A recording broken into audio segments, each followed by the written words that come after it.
उनकी सांसें थी, उनके दोनों पांव को काटा गया था। उनकी सांसें चल रही थी, उनके दोनों हाथ को काटा गया था। उनकी सांसें चल रही थी, उनके दोनों आंख को निकाला गया था। इसीलिए मैं मीठी बात करने नहीं जानता। मुझे लगता है एग्रेशन से राज्य को बदलूंगा। क्या जानते हैं आप झारखंड राज्य को महोदय? एग्रेशन मतलब आप क्या जानते हैं झारखंड राज्य को? हम उस राज्य से आते हैं जहां एक संसद ने सीने में 12 गोली खाई थी। हम उस झारखंड से आते हैं जहां MP member of parliament Sunil Mahto ने 1 2 3 4 5 6 7 8 9 10 11 12 गोली खाई थी सांसद ने। क्या सुनने में अच्छा लगता है? तब आप झारखंड को नहीं जानते हैं। झारखंड हमने बनाया है भैया।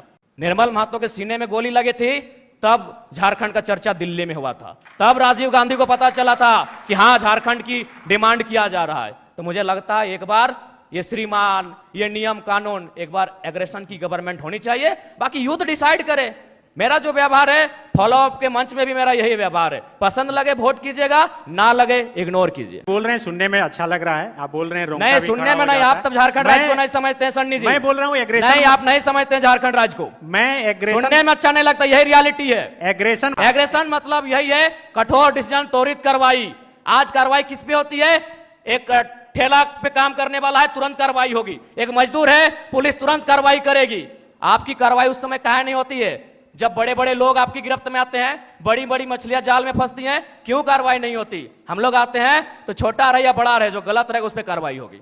एग्रेशन का मतलब है कॉर्पोरेट से कोई भय नहीं। एग्रेशन का मतलब है अमीरों के चंदे से पलना नहीं। एग्रेशन का मतलब होता है निडर होकर, निष्पक्ष होकर झारखंड के मुद्दों पे बात करना, झारखंड के मुद्दों के समाधान करने के लिए प्रयास करना। आज राजभवन में लोग धरने पर बैठे हैं, मुख्यमंत्री के आवास पे लोग धरने बैठे हैं, आज सीजीएल के जेएसएससी कार्यालय के बाहर लोग धरने पे बैठे हैं। आंदोलन रोज होता है, लेकिन जयराम महतो एक 50 लड़कों के आंदोलन से आज सीएम का फेस बन के कैसे सामने आया? इस सवाल का उत्तर कोई दे। आंदोलन इस राज्य में रोज होता है, जयराम महतो ही क्यों? क्योंकि मैंने उन मुद्दों को टच किया, मैंने उस मुद्दों पे बात किया जो झारखंड की जरूरत थी, जिसपे झारखंड बात करना चाहता था। साफ शब्दों में झारखंड चाहता था कि बिल्ली के गर्दन में घंटी बांधी जाए, पर बांधेगा कौन? बेरमो कठारा की घटना है, वहां एक व्यक्ति का अटेंडेंस रोक दिया जाता है, पंच ब्लॉक कर दिया जाता है, जो नौकरी का प्रावधान होता है कोलियरी में। वो व्यक्ति हमारे पास आता है, आके हमें सुनाता है कि भैया ऐसा ऐसा बात है, मेरा कसूर इतना है कि झारखंडी है और हमें मतलब मेरा पंच को ब्लॉक कर दिया गया है, मेरे अटेंडेंस को रोक दिया गया है, तो कुछ उपाय किया जाए। तो हम उनको फोन लगाते हैं, तो हमने परिचय दिया कि सर ऐसा क्यों करते हैं, गरीब आदमी है, बड़ी मुश्किल से रोजगार चलता है, तो इनको पुनः रख लिया जाए। तो उधर से आवाज आई कि आप कौन बोल रहे हैं? तो हमने कहा कि हम जयराम कुमार महतो बोल रहे हैं, वर्तमान में गिरिडीह लोकसभा लड़े हैं। तो बोला नहीं, आपसे हम परिचित नहीं है। तो हमें लगा कि शायद वो विधायक या सांसद की पैरवी सुनना चाहते हैं। तो मैंने इतना कहा था कि 2 महीने के बाद चुनाव है, हम बेरमो भी लड़ेंगे, गोमिया भी लड़ेंगे, डुमरी भी लड़ेंगे। अगर वहां से कोई भी सीट जीत के आ जाते हैं तो आपको दामोदर नदी में ले जाकर डाल देंगे।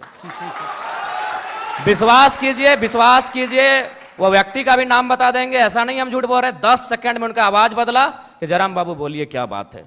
अगर मेरे इस व्यवहार से उसका नौकरी बच जाता है तो मुझे अपने इस व्यवहार से कोई कंप्रोमाइज नहीं करना है।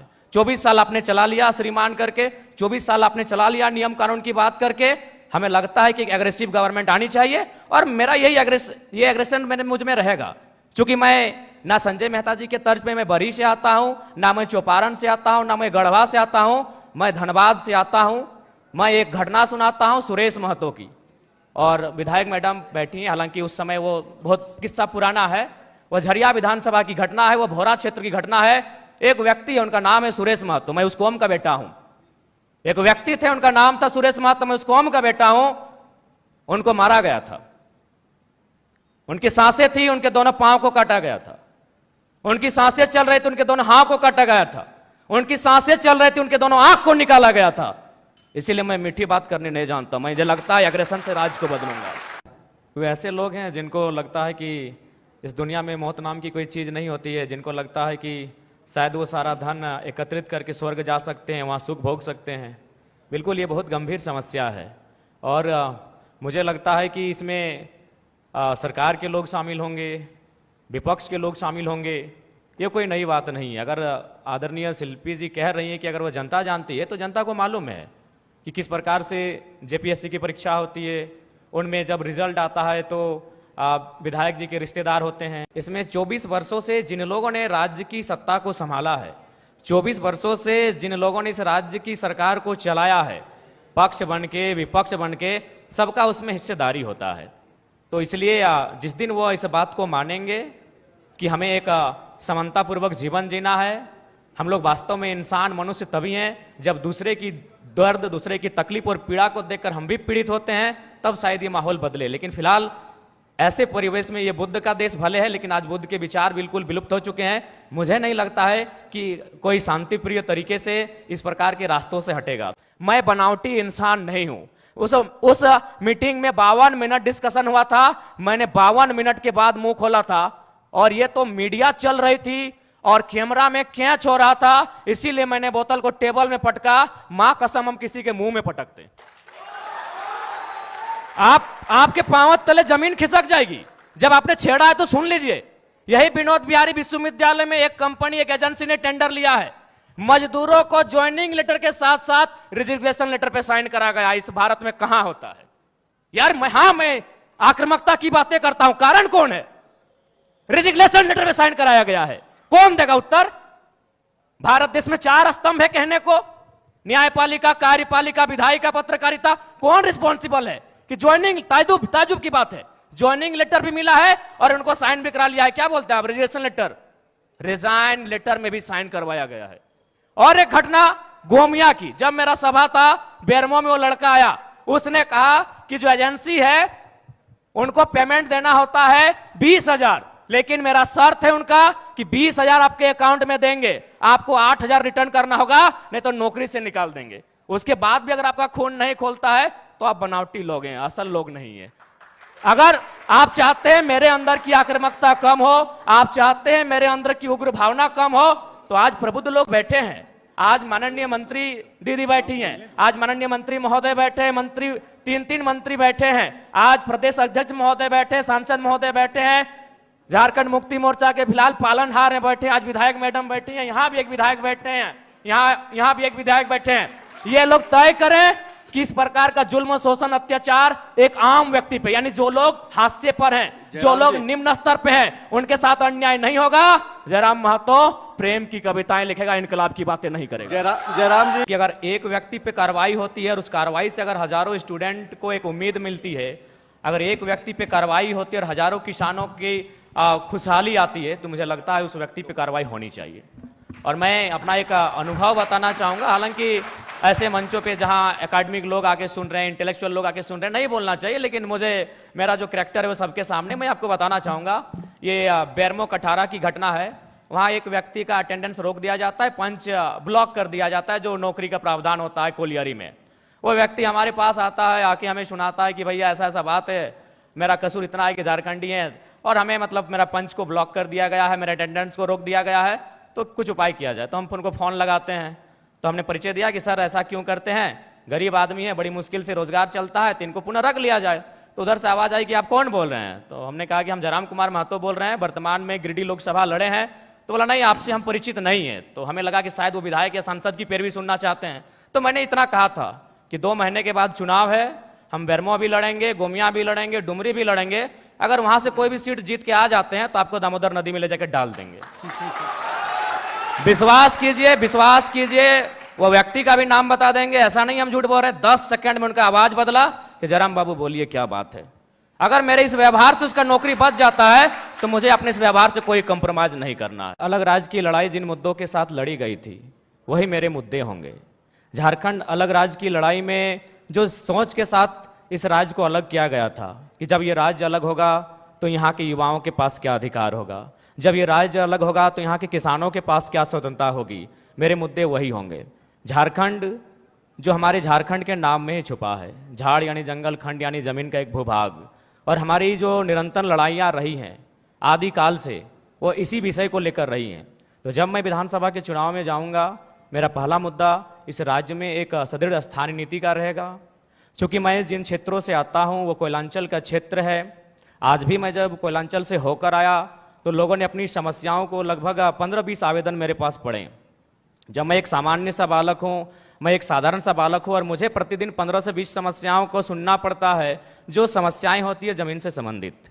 इसलिए मेरा मानना है कि जमीन संबंधित जो कानून जो आज हमारे राज्य में हैं भी, CNT, SPT, लेकिन जो लोग सरकार में बैठे हैं उनके मैनिफेस्टो में शामिल होने के बाद भी प्रभावी रूप से लागू ना हो न पाना, प्रभावी रूप से उन विषयों पर चर्चा नहीं कर पाना, उनको संरक्षण ना दे पाना एक बहुत ही गंभीर विषय है। और मेरा मानना यही है, जो कि मैं किसान वर्ग से भी संबंध रखता हूँ, एक किसान का बेटा हूँ, तो मेरे हिसाब से जो जमीन संबंधित मुद्दे हैं वो मेरे प्राथमिक मुद्दे होंगे। उसके बाद आज छात्रों की समस्या देख सकते हैं। आज सीजीएल के छात्र, जैसे सीजीएल के छात्र आज धरने पर बैठे हैं। विगत जो पहला एग्जाम हुआ था उस एग्जाम में धांधली हुई, इस एग्जाम में धांधली का मामला सामने आ रहा है। तो निश्चय एक बेहतर नियोजन नीति हो और इस तरीके से एग्जाम को लिया जाए कि धांधली ना हो, गड़बड़ी ना हो, और महत्वपूर्ण सबसे कि अन्य राज्य से लोग जो हमारी हकमारी कर रहे हैं वो कम से कम रुके। उसके लिए मेरे पास मेरी योजना होगी कि हम लोग प्रखंड स्तरीय भाषा के आधार पर एग्जाम लेंगे। क्योंकि भारतीय संविधान आर्टिकल 1516 इस बात का उल्लेख करता है कि हम जात के आधार पर भेदभाव नहीं कर सकते हैं, हम धर्म के आधार पर भेदभाव नहीं कर सकते हैं, हम उद्गम स्थान के आधार पर भेदभाव नहीं कर सकते हैं, हम लिंग के आधार पर भेदभाव नहीं कर सकते हैं, लेकिन भाषा का कहीं जिक्र नहीं है। तो मेरा मानना है कि सरकार को इस विषय पर सोचना चाहिए। हम लोग अगर सरकार में आते तो इस विषय पर सोचेंगे कि जो प्रतियोगिता की परीक्षाएं होंगी वो हमारी भाषाओं में होंगी। फॉर एग्जाम्पल, जैसे मान के चलिए कोई हिंदी का पेपर आता है परीक्षा में, उसमें एक सवाल आता है कि आंख का तारा इसका मतलब क्या होता है, आग बबूला होना इसका मतलब क्या होता है। तो झारखंड के अभ्यर्थी के साथ साथ इस सवाल का उत्तर बिहार के अभ्यर्थी को भी मालूम है, इस सवाल का उत्तर उत्तर प्रदेश, मध्य प्रदेश, राजस्थान के अभ्यर्थी को भी मालूम है। लेकिन अगर हम अपनी भाषा को प्रमोट करेंगे, अपनी कल्चर को अगर प्रमोट करेंगे प्रतियोगिता परीक्षाओं में, और वहाँ सवाल ये रहेगा, मान के चलिए मैं धनबाद के तुपचांची ब्लॉक से आता हूँ और वहाँ एक मुहावरा चलता है, पखर तरे हाथ करे करे झांक, ना ये राजस्थान को समझ में आएगी, ना ये उत्तर प्रदेश को समझ में आएगी। इससे क्या होगा कि नियम भी बना रहेगा और हमारी जो नौकरियों में हकमारी हो रही है वो भी सुरक्षित रहेगी। के द्वारा जो एविडेंस साक्ष्य प्रस्तुत किए जा रहे हैं, तो प्रथम दृष्टि से तो यह स्पष्ट हो रहा है कि इस बार भी जो सीजीएल का पेपर है उसमें कहीं ना कहीं गड़बड़ी हुई है, धांधली हुई है। और मुझे लगता है कि पिछली बार जो पेपर गड़बड़ी हुआ था, अगर उसका जो लोग दोषी हैं, अगर वे दोषी लोग पकड़े जाते हैं, अगर उन पर कार्रवाई होती, तो शायद इस बार उनका मनोबल इतना ऊंचा नहीं होता। लेकिन चूंकि आपने एसआईटी का गठन किया, आपने समय मांगा, आपको समय मिला, उसके बाद भी ये तय नहीं हो पाया है कि पिछली बार जो पेपर गड़बड़ी हुई थी, जो 28 जनवरी 2024 को जब इसका एग्जाम हुआ था, तो मेरा मानना है कि कहीं ना कहीं आपका कठोर निर्णय ना ले पाना गवर्नमेंट का, आपका क्विक डिसीजन ना ले पाना उन लोगों का मनोबल को बढ़ा रहा है। हमने कोल माफिया सुना था, हमने लैंड माफिया सुना था, अब यहाँ पेपर माफिया जैसे मामले सामने आ रहे हैं। तो इससे आप इनकार नहीं कर सकते हैं, इस पर आप मौन नहीं रह सकते हैं, ये तो आपको तय करना होगा, इस बात को आपको मानना होगा। क्योंकि पिछली बार हमारे ही 15 साथियों पर एफआईआर हुआ था, आज भी उस मुकदमे के कारण हमारे प्रत्याशी रांची के हमारे आदरणीय देवेंद्र जी जेल गए, उसी मुकदमे के कारण गए थे। तो जाहिर सी बात है वो हाईलाइट तभी हुआ जब हम लोगों ने प्रोटेस्ट किया। उस प्रोटेस्ट के परिणाम स्वरूप उस समय वर्तमान मुख्यमंत्री माननीय चंपई सोरेन जी थे, एसआईटी का गठन हुआ। लेकिन आज परिणाम और निष्कर्ष आपके सामने क्या है, यानी आप लोग उन माफियाओं के मनोबल को बढ़ाने का कार्य आप स्वयं कर रहे हैं। तो ये तो आपको तय करना है कि आप छात्रों के साथ हैं या पेपर माफियाओं के साथ है, ये सरकार को आके तय करना है। यदि आप पेपर माफियाओं के खिलाफ हैं तो पिछली बार जो आपने एसआईटी का गठन किया था उसका निष्कर्ष क्या है, उसका रिजल्ट क्या है, दोषी कौन लोग हैं, वो कटघरे के पीछे कब होंगे, ये राज्य की जनता जानना चाहती है। सीजीएल जेएसएससी के तमाम 6 लाख अभ्यर्थी जानना चाहते हैं। बिल्कुल, सूर्या जी से यही सवाल रहेगा। आप सत्ता के में भी रहे, पिताजी ये की तरफ या इंडिया अलायंस की तरफ? हम लोग अकेले ठीक हैं सर। चुनाव के बाद भी? तो चुनाव के बाद क्यों, हम लोग जनता से हम लोग आशा और अपेक्षा रखें हैं कि हम लोग को अकेले इतनी ताकत दी जाए कि इस राज्य के लिए बेहतर और भला कर सकें। तो आप 81 सीट पर लड़ रहे हैं और चुनाव के बाद जो भी स्थिति हो आप कहीं नहीं जा रहे हैं? जी, हम लोग लगभग 70 सीटों से आवेदन मिला है, वहाँ तो लड़ना ही लड़ना है। बाकी सीटों पर अगर अच्छे प्रत्याशी दमगर मिले तो निसंदेह हम लोग 81 सीटों तक पहुँचेंगे और चुनाव लड़ेंगे।